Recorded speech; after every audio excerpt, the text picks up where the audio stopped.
Alors, je ne sais pas si ça vous a fait rêver ce type de voiture, mais moi, depuis tout petit, depuis tout gamin, j'avais des miniatures ainsi. J'ai toujours aimé ce genre de fuselage comme ça, type cigare, long tube ainsi. Ça m'a toujours fasciné. Je trouvais que ça avait des lignes parfaites. Et c'est quelque chose qui a toujours travaillé dans mon esprit. Donc, si vous voulez fabriquer une voiture, forcément, il faut d'abord que ce soit dans votre esprit, il faut d'abord que vous l'ayez rêvé, imaginé. Quand j'ai fabriqué mes voitures, j'ai été très vite parce que j'y avais déjà pensé, réfléchi et pratiquement résolu tous les problèmes dans mon esprit. Et c'est pour ça que bien souvent, on ne me croit pas quand je dis que j'ai fabriqué intégralement 5-6 voitures comme ça en moins de 10 ans, parce que bien souvent c'est un travail d'une vie. Bien souvent des personnes mettent ne serait-ce que pour restaurer une voiture 2-3 ans, alors que moi je mettais même pas un an pour en fabriquer une en partant de zéro. Donc je précise bien tube, etc. Du moins pour certaines, parce qu'il y en a où je suis quand même parti d'un châssis existant, mais bon, tellement spartiate que, à la limite, on peut même dire que c'est une fabrication totale.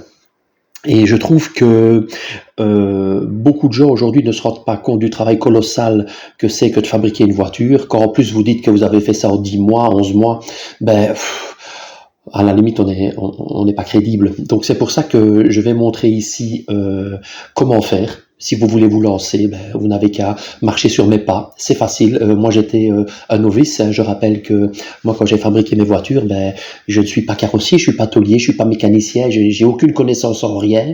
Oui, la télévision, je savais à quelle heure passait tel et tel film, mais voilà, je ne suis pas quelqu'un du milieu. Voilà, je n'ai pas, ma vie n'est pas centrée autour de l'automobile, même si je suis un grand passionné, mais voilà, je n'avais jamais touché à ce genre d'outils, des disqueuses, des meules, etc. Donc la première chose, forcément, c'est de bien se rendre compte que de tels projets, c'est vraiment facile à abandonner. Vous savez que 80% des kits cars, je parle souvent des kits cars, même si mes voitures n'en sont pas, parce que ce sont des voitures à part entière qui n'imitent pas d'autres, qui certes sont des hommages, mais qui n'ont pas été conçus pour faire croire qu'on avait la dernière Ferrari ou la dernière Alfa. Eh bien, 80% des kits cars restent non montés parce que les gens en ont marre, parce que les gens abandonnent, parce que tout simplement les gens se marient ou ont des enfants ou partent en vacances et ça reste totalement abandonné et forcément non fabriqué.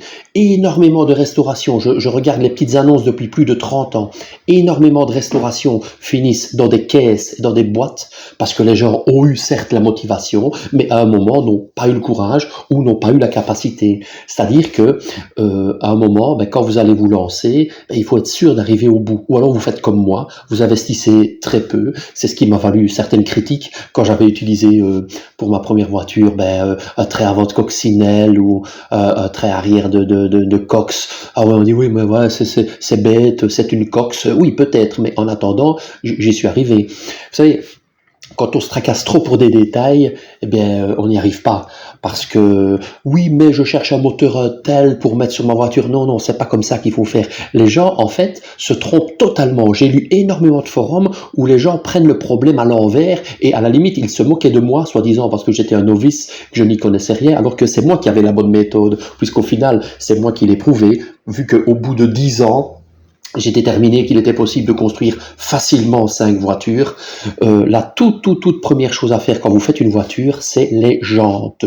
Donc, il faut, dans un premier temps, trouver les jantes et connaître les dimensions, la largeur de la voiture. C'est de là que tout démarre. Moi, quand je posais ce genre de questions sur les forums, on me disait t'as encore rien fait et tu veux déjà acheter les roues.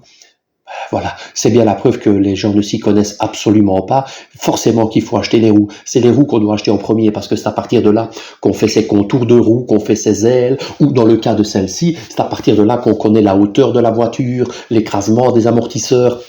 Voilà, il n'y a rien à faire. Les roues déterminent tout. Et c'est là aussi qu'on se rend compte quand on est un kéké parce que bien souvent les gens mettent des baies de jantes. Et à cause des baies de jantes, qu'est-ce qui se passe? eh bien vous avez une voiture qui ne ressemble à rien, ça fait clown, ou alors dans le cas de ces voitures-ci, il y a énormément de gens qui font ça sur des châssis de coccinelle, ben c'est vraiment pas beau, parce que on voit bien qu'il y a le châssis Cox en dessous, et en plus on met les pneus Cox en 15 pouces, alors que c'est monstrueux. On va y revenir plus tard. Aux pneus, je vais en parler un peu plus loin dans la vidéo. Vous savez, ce genre de voiture avait des pneus très très fins en 19 pouces, très haut, alors mettre des 15 pouces. Vous savez, moi j'ai passé ma vie à faire des règles de 3 et des règles de calcul pour arriver aux réponses que je voulais. Tout ne tombe pas du ciel. J'ai beaucoup de gens qui m'écrivent, oui mais comment ci, comment ça. J'écoute, à un moment il faut aussi faire travailler son esprit. Moi je veux bien donner un coup de main, je veux bien aider, mais je peux pas être là à faire la voiture. Donc c'est-à-dire que ça vient de vous-même. Quand on fait une voiture, vous devez devenir le spécialiste de la règle de 3. Je ne sais pas combien de temps j'ai passé sur les sites de correspondance de pneus à faire des dizaines et des dizaines de calculs, et je peux le dire aujourd'hui, je suis la seule personne qui a trouvé le compromis idéal ici pour ma voiture avec les jantes qui s'adaptent parfaitement bien. Vous pouvez regarder toutes les répliques qui existent, tous les kits cars qui existent, tout le monde s'est trompé dans les jantes et dans les pneus. Eh oui, c'est comme ça. Et c'est pas parce que je suis plus malin qu'un autre, c'est tout simplement parce que j'ai réfléchi beaucoup pour arriver à mesurer la largeur d'un pneu, la hauteur en pouces, essayer de faire un gabarit en carton, voir ce que ça donne pour arriver à une homogénéité. Parce que bien souvent, c'est ce qu'on remarque dans les répliques, elles ne sont pas homogènes du tout, que du contraire, elles sont justement extrêmement chaotiques en termes de forme. Donc voilà, ici moi j'étais fan des Alfa 158, des Ferrari 500 F2, Ferrari 166 F2, voilà toute cette belle époque de Tadzio Nuvolari, de Alberto Ascari, de Fangio, Campari et même Ferrari. Quand il était pilote, il courait sur des voitures ainsi. Voilà, donc la première chose à faire, on va trouver une voiture. Et là aussi, il y a beaucoup de recherches. Et voilà, la voiture que j'ai trouvée, parce qu'il fallait que j'ai une base fiable. Et je crois qu'il n'y a rien de plus fiable sur Terre que le moteur B20 de la Volvo. Vous savez qu'il fonctionne avec des engrenages pour la distribution, avec une pignonnerie, il n'y a pas de courroie, il n'y a pas de chaîne. Bon, certes, le moteur de la Mercedes W123, W124 sont très très bons, mais je ne pouvais pas utiliser cette Mercedes-là pour la suspension, parce que la suspension ne me convenait pas dans ce que je devais faire. Donc là aussi, il y a une énorme recherche afin de trouver le compromis idéal, fiabilité, puissance, légèreté et également la possibilité d'arriver à ce que vous voulez, parce que moi ici je pars de ça pour faire une monoplace. Voilà. Une fois que j'ai jeté mon dévolu sur la voiture qui me convenait le mieux, eh bien, il faut ne jamais oublier ce détail-là, acheter une voiture parfaite. Il ne faut pas commencer à acheter une épave qui ne sera jamais finie, que vous devez restaurer. Non, la voiture donneuse doit être vraiment une voiture en bon état, doit être une voiture qui passe le contrôle technique. Parce que si vous commencez à vous préoccuper déjà pour refaire cette voiture-là, alors que vous êtes avec l'esprit rempli de plein de rêves et d'idées pour construire la vôtre, on n'y arrivera jamais. Bon, alors, je vous montre ici que la voiture était très belle, c'est pour ça que j'ai mis cette photo-là. C'est une voiture qui méritait de rester ainsi. Bon, je suppose que l'intérieur avait été changé, ou les contreportes du moins, mais voilà, c'était une très belle voiture. Eh bien, d'une très belle voiture, on va passer à quelque chose de moins beau, puisque voilà, j'ai choisi l'option de ne pas faire un châssis. Bon, je me suis rendu compte par après qu'il aurait mieux valu que je fasse un châssis et que je remette tous les éléments dessus, mais je suis allé chez un ami qui avait une copie de la Mercedes des années 50, faite sur une Volvo. Donc c'est Tony Gilet, le fabricant de la Gilet Vertigo. Et c'est en voyant ça que je me suis dit, mais pourquoi dois-je me casser la tête à faire un châssis si d'autres ne l'ont pas fait? Voilà, il ne faut pas être plus catholique que le pape. Donc voilà, à un moment, j'ai découpé tout. Et il faut commencer forcément par enlever les portes, les capots, les phares, les pare-chocs, les pare-brises. Une fois que vous avez fait ça, eh bien, on coupe le toit. Voilà. Quand il ne reste rien du tout dans la voiture. Voilà un peu à quoi ça ressemble. On commence à enlever les ailes quand c'est possible. Si c'est pas possible, on les disque.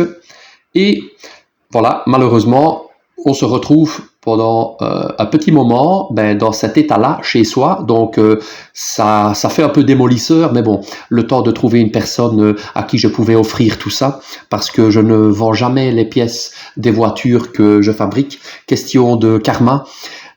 Question de sérénité, je n'ai pas envie d'arnaquer quelqu'un, de léser une personne, donc chaque fois que je fabrique une voiture, les pièces sont données.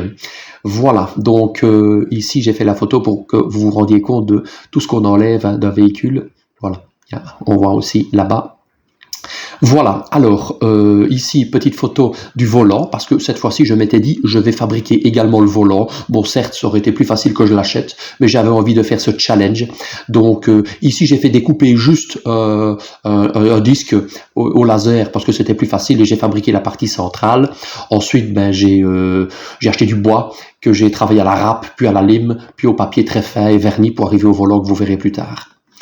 Alors, une fois que tout est découpé, on arrive à ce stade-là, et c'est à ce stade-là que, moyennant des dessins, moyennant quelques réflexions, eh bien, on fabrique le faux châssis qui va venir s'adapter là-dessus, le faux châssis de renfort. Et je vous avoue que ça aurait même pu rester comme ça, parce que la voiture est très très rigide. C'est que les Volvo ont eu des prix pour la sécurité et l'écrasement en cas de crash test.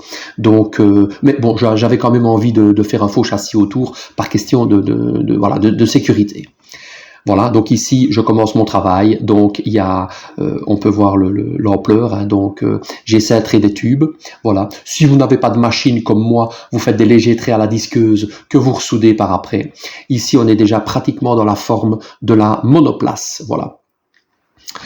Alors, une fois que votre châssis est fait, eh bien, il suffit de prendre des tôles et de les galber autour de ce châssis et de les souder par points. Et puis, les points, vous les réunissez.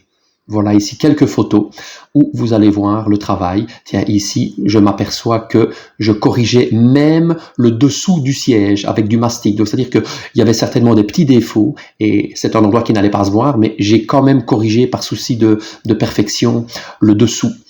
Voilà, ici, encore une vue. Tiens, on s'aperçoit que j'ai fabriqué le siège. Donc, en fait, j'ai essayé de fabriquer chaque siège dans mes voitures. Ici, c'est un siège de karting parce qu'il était déjà, on va dire, conçu à 90%, que j'ai adapté en rajoutant des tôles et en l'élargissant pour arriver vraiment à la forme que je voulais. Ensuite, il a été regarni. Donc, ici, on a une vue d'ensemble sur ce que ça donne quand les tôles sont mises. Voilà. Donc, il a fallu, bien sûr, adapter le réservoir. Et bien sûr, je travaille toujours avec les vieilles jantes pour ne pas risquer d'aller abîmer quoi que ce soit. Alors, voilà le siège, une fois qu'il a été fait. Donc, ici, c'est du velours côtelé, comme d'époque, beige, qui est adapté avec un coussin, etc. Donc voilà, ici, on est sur une bonne grosse semaine de travail. Alors, voilà une petite vue ici. Une fois que les tôles ont été soudées et meulées, il faut mettre le mastic. Voilà un peu ce que ça donne. Ici, on a, je pense, 2-3 boîtes de mastic. Et on peut voir ici que faire une voiture, c'est pas que de la tôle, parce que il faut forcément allonger, adapter le câblage électrique. C'est pas toujours simple, surtout quand on n'a pas les moyens d'acheter toutes les bobines de couleurs différentes. Voilà, j'ai dû faire avec du câble de même couleur. Alors ici, voilà ce que ça donne quand le mastic a été poncé et j'ai mis la première couche de primaire, de surfacière, de filaire. Vous pouvez appeler ça de différentes manières. Alors voilà, ici la pointe Bordino, donc c'est le nom qu'on donne à l'arrière des Bugatti souvent. Voilà, j'ai reproduit la pointe Bordino. J'avoue que c'est très facile, toujours avec ma technique habituelle, du carton, du papier. Vous mesurez avec des cartons que vous rapportez sur une tôle. Il n'y a plus qu'à mettre la tôle et à la cintrer. Voilà une autre vue, ici très chouette de la monoplace, là j'étais déjà très content. Ici j'avais fait le trou pour le réservoir. Et ici, un accès en cas de problème. Donc, il faut pas penser à ce que la voiture fonctionne parfaitement. Il y aura des problèmes, il y aura des couacs, il y aura toujours des choses à régler. Et bien souvent, j'ai vu des gens qui avaient fait des répliques. Et quand vous avez un problème avec le réservoir, avec une pièce ou l'autre, il faut aller à la disqueuse. Tandis que si on est réfléchi quelques jours avant, il y a moyen de faire un travail très propre.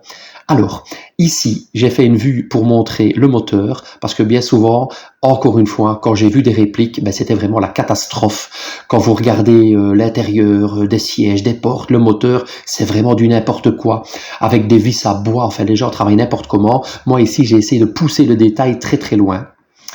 Voilà, ici on est prêt pour partir en cabine de peinture, donc le surfacer a été poncé, les petits détails corrigés et il y a déjà la future peinture qui est présente à quelques endroits pour faciliter le travail en cabine. Voilà. Ici, on peut se rendre compte de la bête qui est presque finie. J'avais dû ici modifier volontairement le capot pour laisser passer les carbus parce que cette voiture-là dispose de carbus Stromberg assez gros. Et de toute façon, c'est une inspiration. Donc ici, je n'ai pas de copie. Je ne copiais pas un modèle, mais j'ai fait, donc l'image que j'avais en tête de la Formule 1, de la Formule 2 de ces années-là. Voilà, encore une vue où on voit très bien la pointe arrière. Alors là, c'est assez spectaculaire parce que quand la voiture que vous avez fait se retrouve dans la cabine de peinture, vous pouvez vous dire que vous êtes déjà très très loin dans le travail. Hein. Donc voilà, ici on voit bien que le travail du carrossier va être facilité puisque tout est déjà prêt. Alors, la voiture vient d'être peinte, là, c'est magnifique. Une fois que la peinture a été mise, c'est quelque chose de spectaculaire parce que c'est un peu comme la récompense totale de votre travail, outre le fait de, bien sûr, tourner la clé de contact et de démarrer. Ça, c'est magnifique. Hein. Chaque voiture, quand je me suis assis la première fois dedans, j'ai mis le contact, j'ai mis la première vitesse et j'ai avancé, c'est fabuleux. Voilà, ici on se rend compte de mon volant, on revoit ici au centre, comme ça se faisait d'époque, le cercle de métal que je vous ai montré avant, et le bois que j'ai meulé, adapté. Ici j'ai fabriqué également le petit pare-brise, j'aurais pu l'acheter, c'est vrai, ça ne coûte pas très cher, mais je voulais le faire moi-même. Voilà un détail encore plus précis de la mécanique pour vous montrer que je vais assez loin dans la finition. Voilà, toujours des détails pour montrer que je vais loin en finition. Voilà, également là, suspension, amortisseur. Voilà, ici l'avant, l'avant aussi ça a été un grand débat. On m'a dit qu'il fallait faire la calotte droite, qu'il fallait pas la faire droite, qu'il fallait ceci, qu'il fallait cela. Et pour finir, j'ai décidé de la faire horizontale en découpant des lames d'aluminium. Voilà, et j'ai voulu rendre un hommage également à Volvo. C'est pour ça que ma voiture aura le logo Volvo. Je préférais parce que trop de personnes avaient déjà fait des copies d'Alfa qui étaient horribles, des copies de Ferrari qui ne ressemblaient à rien. Ça n'était jamais arrivé au Volvo. Donc je me suis dit, je vais me lâcher et autant glorifier cette marque fabuleuse de voitures. Voilà, encore des détails ici pour que vous voyez que je vais très loin, même dans des parties qu'on ne voit pas. Le siège, le fameux siège qui est mis, et comme dans les années 40-50, le levier de vitesse est entre les jambes, c'est exceptionnel à conduire. Voilà, le volant, ici on peut se rendre compte du volant terminé, le tableau de bord que j'ai fait moi-même en aluminium et que j'ai dépoli pour obtenir l'effet miroir. Je pouvais avoir aussi l'effet martelé, mais voilà, il faut faire un choix à un moment. Ici, la voiture finie, et là, on voit les jantes. Alors, les jantes, c'était incroyable. Donc, ça, c'est du 16 pouces. C'est des jantes qui viennent d'un utilitaire, qui ont été adaptées avec une entretoise, donc un genre de pièce adaptatrice qui change en plus d'anthrax. Donc, on passe d'un anthrax à un autre. Et voilà, donc quand on est arrivé à ce stade-là, on peut se dire que, voilà, c'est fait, c'est réussi, on y est arrivé.